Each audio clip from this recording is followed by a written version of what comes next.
ملنے کی تیاری کر۔ بائبل مقدس کے اندر خدا کی ایک ذات ہے۔ بائبل مقدس کے اندر خدا نے ایک ضابطہ حیات دیا ہے، اور خدا کی یہ خواہش ہے کہ ہم اس ضابطہ حیات کے مطابق زندگی کو گزاریں۔ خدا جو بنی نوع انسان کا ویل وشر ہے، خدا جو آدمیت سے پیار کرتا ہے، خدا جو انسانیت کا خیر خواہ ہے، اور خدا انسان سے بہت محبت کرتا ہے۔ اس نے شروع ہی سے، یعنی جب اس نے آدم کو بنایا، خلق کیا اور اس کے نتنوں میں زندگی کا دم پھونکا، تو ہم دیکھتے ہیں کہ خدا نے بڑے چاؤ کے ساتھ، بڑی محبت کے ساتھ اس کے لیے ایک باغ بھی بنایا، جس میں اس نے بے شمار جڑی بوٹیاں اور پھول اور ہر طرح کے بیج کو اس نے سجایا۔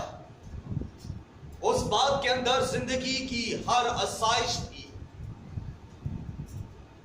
یہ ساری چیزیں خدا کی محبت کو ظاہر کرتی ہیں۔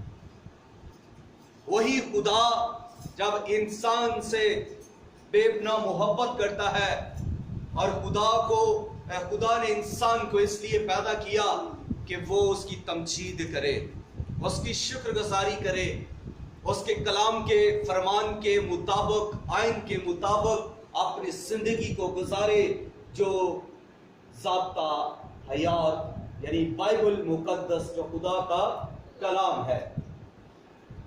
تو پھر ہم دیکھتے ہیں کہ خدا جو انسان سے انتہا کی محبت کرتا ہے، انسان سے بے پناہ پیار کرتا ہے، اس نے انسان کے لیے اپنے رحم کو، اپنے ترس کو، اپنی نعمتوں کو، اپنی برکتوں کو جاری کیا۔ اور جب انسانیت کو بڑھایا، جب آدمیت بڑھتی گئی، جب ایک گھرانے سے گھرانے بننے شروع ہو گئے، قبیلے بننے شروع ہو گئے، امتیں بننا شروع ہو گئی، قومیں بننا شروع ہو گئی، اور پھر آدم سے جب ہم نوح تک پہنچتے ہیں تو 10ویں نسل آ جاتی ہے۔ اور یہاں پر آ کر جو باغ عدن کے اندر گناہ ہوا، وہ بڑھتا گیا، بڑھتا گیا، بڑھتا گیا، اور 10ویں پشت تک اس گناہ نے اس قدر جو ہے وہ شور کیا، بڑھتا گیا کہ آسمان کی بلندیوں کو چھونے لگا۔ اور جب وہ گناہ آسمان کی بلندیوں کو چھونے لگا، جب ان لوگوں کی برائی جو نوح کے وقت تھے آسمان کو ہلانے لگی اور چھونے لگی، تو خدا اس گناہ سے ملول ہوا۔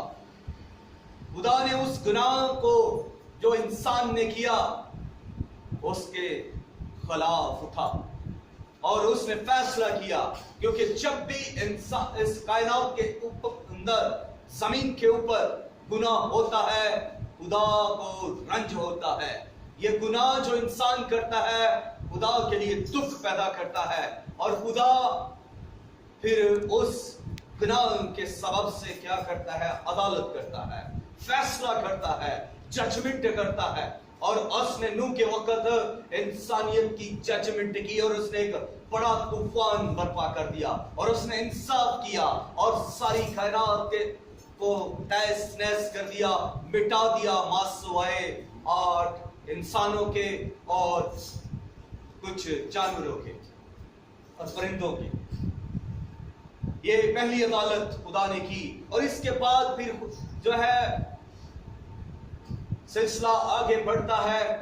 نوح کے 3 بیٹے، اور پھر آگے ان کی نسل بڑھتی ہے، تو پھر انہی کی نسل میں سے ایک شخص جس کا نام ہے مقدس ابراہیم، وہ خدا کی راستی کا دم بھرتا ہے وہ فیصلہ کرتا ہے کہ میں خدا کے ساتھ راستی کے ساتھ چلوں گا، وہ فیصلہ کرتا ہے کہ میں خدا کے ساتھ چلوں گا، وہ خدا کی دوستی کا دم بھرتا ہے، وہ خدا سے پیار کرتا ہے، وہ خدا کے آئین پر چلتا ہے، وہ خدا پر ایمان لے آتا ہے اور وہ ایمان کے ساتھ چلتا ہے، وہ عقیدت کے ساتھ چلتا ہے، وہ وفاداری کے ساتھ چلتا ہے، وہ پیار کے ساتھ چلتا ہے، وہ خدا کی مرضی کو اپنی مرضی جانتا ہے، وہ خدا کی مرضی کے مطابق زندگی گزارتا ہے۔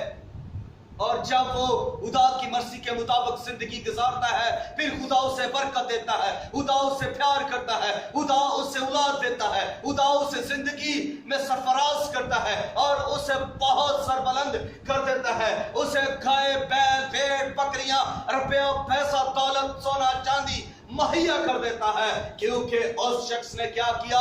خدا سے دل لگایا، خدا کی دوستی کا دم بھر لیا۔ اس شخص ابراہیم نے خدا سے پیار کیا اور خدا نے اس سے نسل در نسل برکت دی۔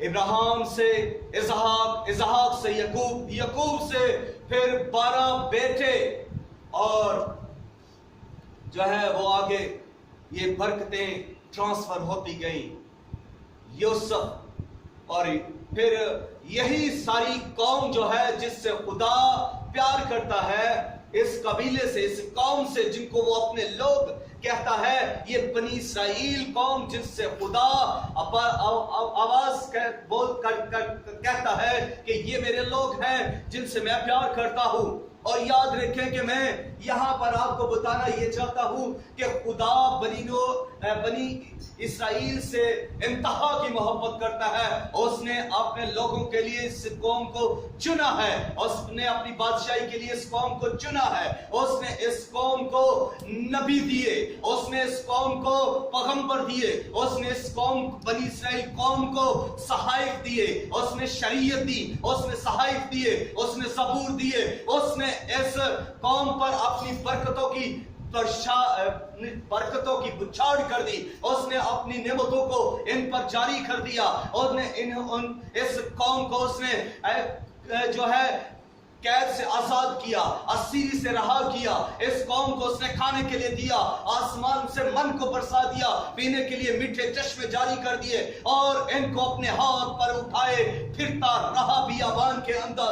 اس قوم کے لیے اس نے چشموں دودھ اور شہد کی ندیاں جاری کی، اس قوم کے لیے اس نے جو ہے بڑے منصوبے بنائے اور اس قوم سے اس نے کہا کہ تم میرے آئین کو ماننا، میری تمجید کرنا، میری ستائش کرنا، میری پرستش کرنا، میرے سوا کسی کو اپنا خدا نہ بنانا، میرے سوا کسی کی پرستش نہ کرنا، کیونکہ میں تمہارا خدا غیور خدا ہوں اور تم میری ہی عبادت کرنا، تم میری ہی تمجید کرنا، تم میری ہی ورشپ کرنا، تم مجھ سے ہی دل لگانا اور تم میری ورشپ اس طرح کرنا، تم میری دل جو ہے محبت مجھ سے اس طرح کرنا کہ تم اپنی پوری عقل سے، اپنی پوری طاقت سے، اپنے پورے دل سے خداوند اپنے خدا سے محبت رکھنا، کیونکہ تمہارا خدا غیور خدا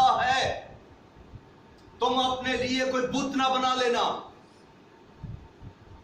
تم خدا سے محبت کرنا، تم مجھے بھول نہ جانا، میرے احسانوں کو بھول نہ جانا، میری برکتوں کو بھول نہ جانا، میری قدرت کے کاموں کو بھول نہ جانا، بلکہ ان کا چرچا کرنا، اپنی نسلوں کو بتانا، میرے ساتھ وفاداری کے ساتھ چلنا۔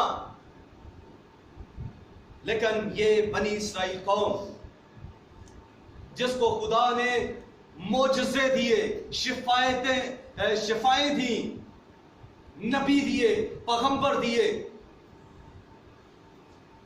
یہ قوم ہم دیکھتے ہیں کہ جگہ بہ جگہ خدا کو چھوڑ جاتی ہے، خدا کے فرمان کو بھول جاتی ہے، خدا کی نافرمانی کرتی ہے۔ اور جب یہ قوم خدا کی نافرمانی کرتی ہے، خدا ان میں سے نکل جاتا ہے، خدا اپنا ہاتھ اٹھا لیتا ہے، خدا انہیں چھوڑ دیتا ہے، اور پھر جب خدا ان سے نکل جاتا ہے پھر آسمان بند ہو جاتا ہے۔ جب خدا صہیون میں سے نکل جاتا ہے، جب خدا کسی گھر میں سے نکل جاتا ہے، खुदा किसी कौम में से निकल जाता है, जब खुदा किसी शख्स को छोड़ देता है, तो फिर उसकी हालत जो है वो ऐसी हालत हो जाती है कि उसके अंदर बीमारियां आ जाती हैं, और वो कैद के अंदर आ जाता है, वो असीरी के अंदर आ जाता है, दुश्मन उस पर चढ़ जाता है, बदरूहें से सताती है, इब्लीस उसे रुलाता है।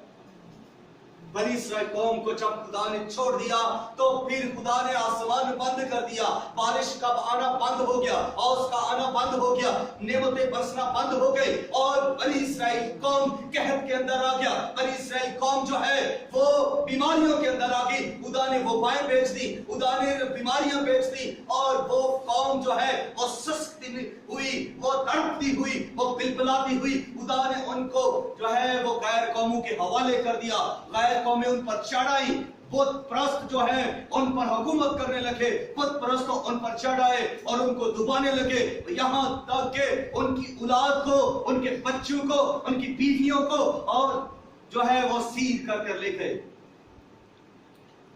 क्यों?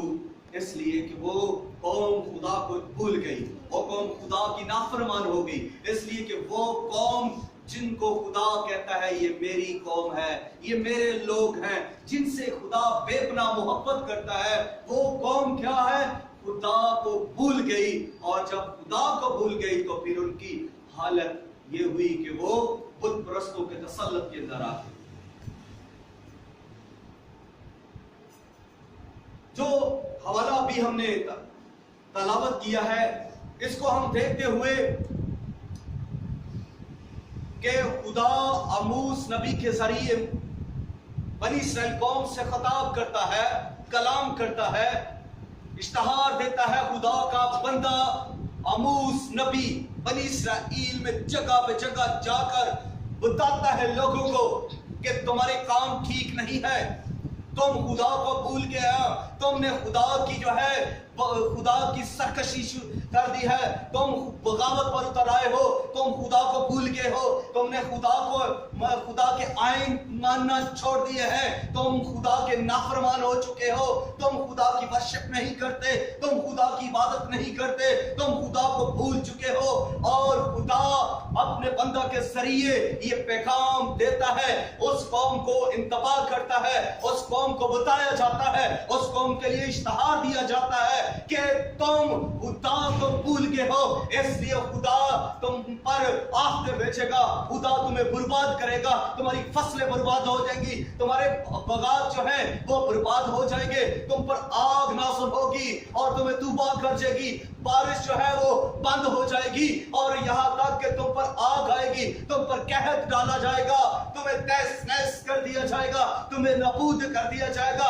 उनको धमकियां दी जाती है, कलाम के वसीला से उन्हें इंतबाह किया जाता है, इश्तिहार के वसीला से उन्हें बताया जाता है कि ऐ बरगश्ता लोगों, ऐ बगावत पर उतरे हुए लोगों, ऐ खुदा से बगावत करने वाले लोगों, ऐ सरकशी करने वाले लोगों, वापिस आ जाओ। उस खुदा के बंदा नबी ने, मर्दे खुदा आमूस ने उस कौम बनी इस्राएल को इश्तिहार दे दिया, इंतबाह कर दिया। और जब वो कौम जो है ये बातें, ये कलाम बंदा के ज़बानी से सुन लेती है, तो भी वो वापस नहीं आती, तो भी वो तैयारी नहीं करती, तो भी वो वर्शिप नहीं करती, तो भी वो सरकशी को नहीं छोड़ते, वो सरकश बगावत को नहीं छोड़ते, वो गुनाह को नहीं छोड़ते, वो मुकारी को नहीं छोड़ते, वो बुत परस्ती को नहीं छोड़ते, वो खुदा को नहीं अपनाते, ना उसके कलाम पर अमल करते हैं। खुदा गज़बनाक होता है, खुदा जो गयूर खुदा है, कहर में आता है, खुदा उन पर जो है वो आग नाज़िल करता है और बहुतों को अपनी आग से भस्म कर देता है, बहुतों को तबाह कर देता है, बहुतों को मार देता है खुदा, क्योंकि खुदा गयूर खुदा है। और वो कलाम में फरमाता है कि मैं हजारों हजार पर रहम करता हूं, उन पर जो मुझसे मोहब्बत करते हैं।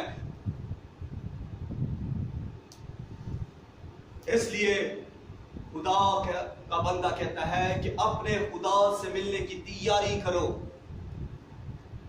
वापिस आ जाओ, सरकशी को छोड़ो, गुनाहों से मुंह मोड़ो, वापिस खुदा की तरफ आओ। और जब वो लोग नहीं मानते तो खुदा उनकी अदालत करता है, खुदा उनका फैसला करता है, खुदा उनकी जजमेंट करता है, खुदा उन्हें तहस नहस करता है, खुदा उन पर आफतें नाज़िल करता है, खुदा उन पर वबाएं नाज़िल कर देता है। क्यों? कि उन्होंने खुदा को छोड़ दिया, खुदा को भूल के और अपने गुनाह को तर्क ना किया।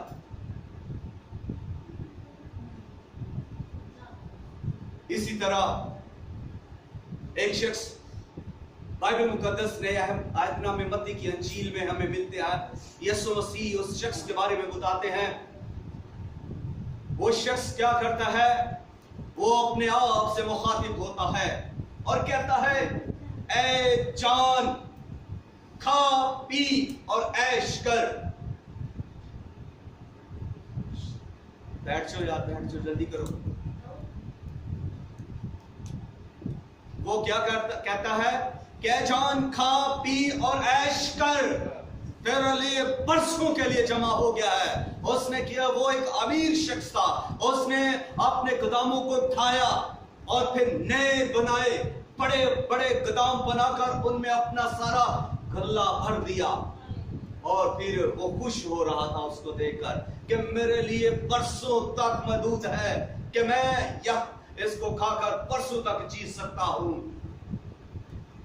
उसने अपनी जिस्मानी भूख की जो है वो तैयारी की, लेकिन खुदा उससे कलाम करता है, नादान, आज रात ही तेरी जान तुझसे तलब कर ली जाएगी। कहां गया उसका गल्ला?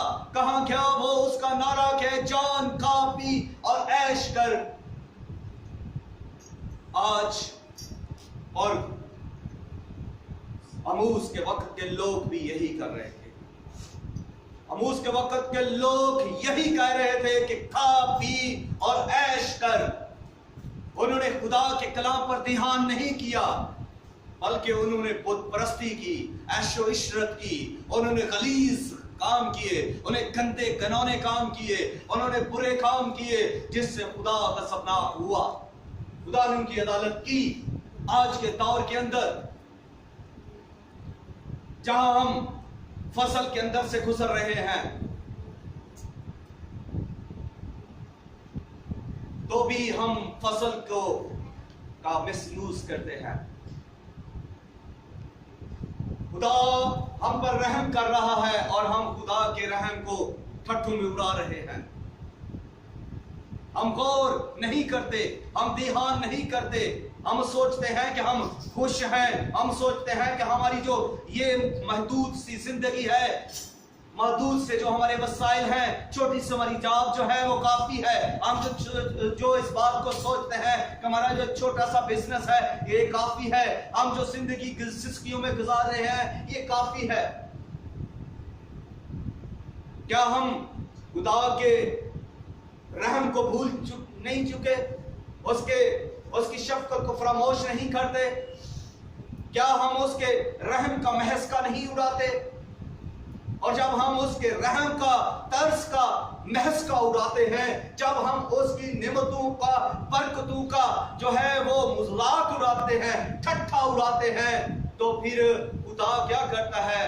गज़बनाक होता है। यीशु मसीह ने शागिर्दों से कहा, जब यीशु मसीह यरूशलेम में दाखिल हुए आखिरी वक्त में, आखिरी हफ्ते में, तो यीशु मसीह से शागिर्द कहने लगे कि देखो खुदावंद इतनी बुलंद तरीन और खूबसूरत इमारतें हैं। तो यीशु मसीह ने कहा, यहाँ पर कोई पत्थर पर पत्थर बाकी ना रहेगा, क्योंकि जब तुम पर रहम किया गया तो तुमने अपने वक्त को ना पहचाना। अब तुम पर जो है वो गज़ब नाज़िल होगा, वो तुम पर खुदा का कहर ढाया जाएगा और यहाँ पर कोई पत्थर पर पत्थर बाकी नहीं रहेगा। यहाँ तक कि ये हैकल जिसको तुम बड़ी खूबसूरत कह रहे हो, ये सन 70 में गिरा दी जाएगी, खत्म हो जाएगी। یسوع مسیح نے کہا کہ تم پر جب رحم کیا گیا تو تم نے اپنے وقت کو نہ پہچانا. جب ہم فضل کے وقت سے گزر رہے ہیں، جب ہم فضل کے وقت میں ہیں، جب ہم پر فضل ہوا ہے، جب خدا کی بخشش ہم پر ہے، جب خدا کا کرم ہم پر ہے، جب خدا کا ہاتھ ہم پر ہے، جب خدا کا روح ہم پر جنبش کر رہا ہے، جب خدا ہمیں کھانے کو دے رہا ہے، جب خدا ہمیں پینے کو دے رہا ہے، جب خدا ہمیں پہننے کو دے رہا ہے، جب خدا ہمیں بڑھا رہا ہے، جب خدا ہمیں برکت دے رہا ہے، جب خدا ہم پر رحم کرتا ہے اور ہماری گناہ غلطیوں کو، ہماری خطاؤں کو، خود ہمارے جو بدیاں ہیں ان کو حساب میں نہیں لاتا اور ہمارا انصاف نہیں کرتا بلکہ ہم پر رحم کرتا ہے، تو ہم اس کے رحم کا مذاق اڑاتے ہیں اور کہتے ہیں کہ ہم نے تو کوئی گناہ نہیں کیا، ہم نے تو کوئی غلطی نہیں کی. اگر ہم گناہ کرتے تو ہمیں سزا نہ ملتی، خدا غضبناک نہ ہوتا. خدا جو رحم اور ترس سے بھرا ہوا ہے وہ تحمل کر کے بیٹھا ہوا ہے. وہ چاہتا ہے کہ ہماری توبہ تک نوبت پہنچے، ہم توبہ کریں، ہم اس کی طرف لوٹ آئے، ہم بغاوت کو چھوڑ دیں، ہم سرکشی کو چھوڑ دیں، ہم گناہ کو چھوڑ دیں، ہم عداوتوں کو چھوڑ دیں، ہم حسد کو چھوڑ دیں، ہم چغلیوں کو چھوڑ دیں، ہم بدکاری کو چھوڑ دیں اور ہم خدا کی بخشش کریں، واپس آئیں اس کی طرف تاکہ ہم اس کے قہر سے بچ سکیں. یہ زندگی جو ہے، پوائنٹ آؤٹ کیجئے اس پوائنٹ کو جو میں ابھی آپ کو بتانے لگا ہوں، ذہن نشین کر لیجئے گا. جب تک ہماری آخری سانس ہے ہم پر فضل ہے، جب تک ہم پر ہماری آخری سانس ہے اور ہم خدا کے رحم کے اندر ہیں. اگر ہماری سانس سے نکل جاتی ہیں، ہم مر جاتے ہیں، ہماری موت واقع ہو جاتی ہے، ہمارا انتقال ہو جاتا ہے اور ہم توبہ نہیں کرتے تو ہمارے لیے خطرناک ہے، ہمارے لیے بھیانک ہے. ہم نے اپنی یہ زندگی جس کے اندر ہم نے نہ اقرار کیا ہے نہ توبہ کی ہے، بے معنی زندگی ہے، غلاظت سے بھری ہوئی زندگی ہے، گناہوں سے بھری ہوئی زندگی ہے، جس سے خدا کو کراہیت ہے، خدا کو نفرت ہے. خدا نے کبھی گناہ کو پسند نہیں کیا، خدا نے کبھی ناپاکی کو پسند نہیں کیا، خدا نے کبھی بھی برگشتگی کی تعریف نہیں کی. اور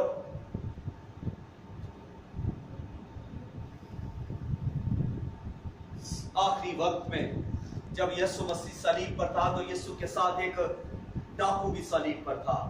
اس نے یسوع پر دھیان کر لیا. آخری لمحات تھے، چند لمحوں میں موت واقع ہونے والی تھی،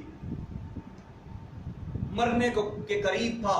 اس نے یسوع کو قبول کیا، اس نے یسوع پر دھیان کر لیا، وہ یسوع پر ایمان لے آیا، اس نے یسوع کو اپنا لیا. اور بتانا یہ چاہتا ہوں کہ صرف اور صرف ایک ہی طریقہ ہے کہ آپ خدا کے غضب سے بچ سکتے ہیں،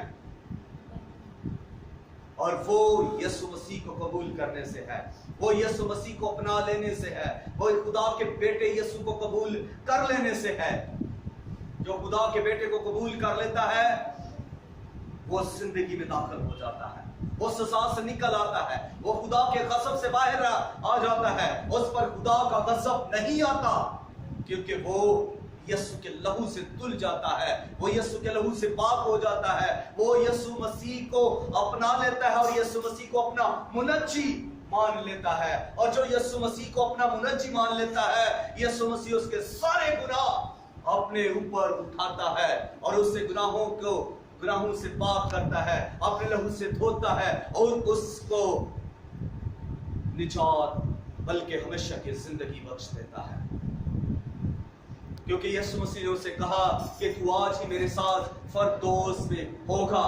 تو میرے عزیزو، اس کی زندگی کے اندر کتنے ہی گناہ کیوں نہیں تھے، وہ دوزخ میں نہیں گیا، وہ آگ میں جلتا نہ رہا، بلکہ وہ فردوس میں گیا. जब हम भी खुदा पर ईमान ले आते हैं तो हम निजात हासिल कर लेते हैं। इसलिए हमारे पास एक तरीका है तैयारी का, और वो है खुदा के बेटे को ये कबूल करना, उसके लहू से अपने आप को धो लेना। जब कोई इंसान मर जाता है तो उसके लिए वापसी का कोई रास्ता नहीं है कि वो वापिस आकर तौबा करे, खुदा के बेटे को कबूल करे। जब वो मर गया तो उसके बाद जो कुछ उसने किया है उसका उसे हिसाब देना है, उसका फिर जो है वो फैसला होना है। उसको खुदा उसकी अदालत करेगा, क्योंकि खुदा वो है जो हम वक्त देखता रहता है। खुदा ये देखता है कि हम रात को क्या करते हैं, खुदा ये देखता है कि हम पोशीदगी में क्या करते हैं, खुदा ये देखता है कि हम कंप्यूटर पर क्या करते हैं, खुदा ये देखता है कि हम मोबाइल पर क्या करते हैं, खुदा ये देखता है कि हम पोशीदगी में क्या कर रहे हैं। खुदा हमारे मासी को, हाल को, मुस्तकबिल को जानता है। हम जो गुनाह करते हैं खुदा अभी से जानता है।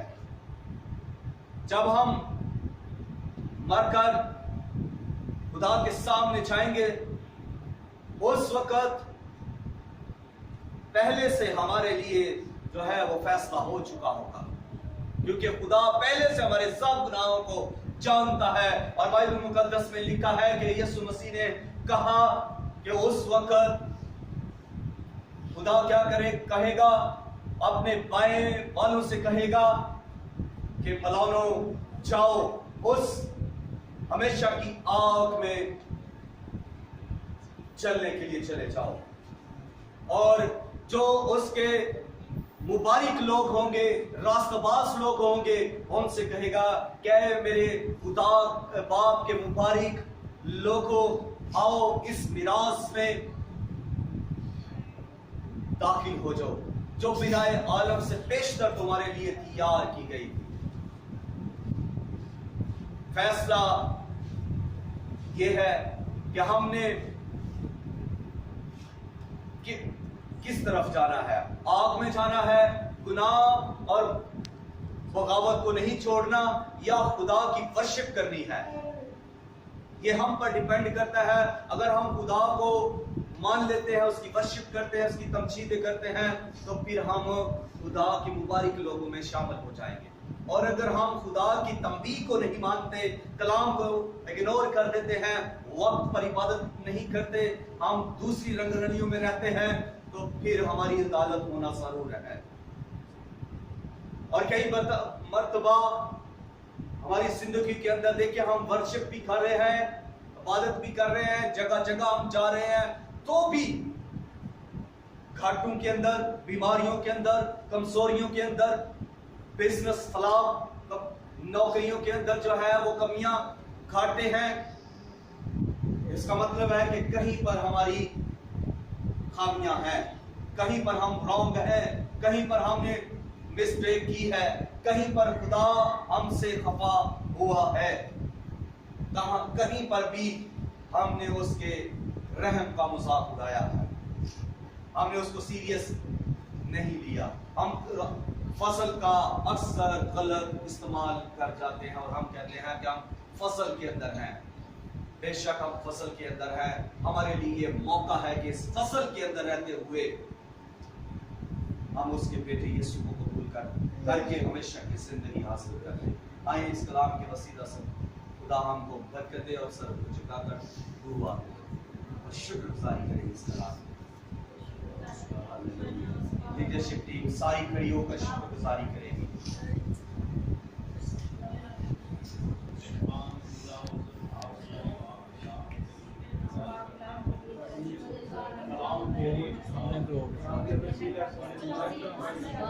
Thank you.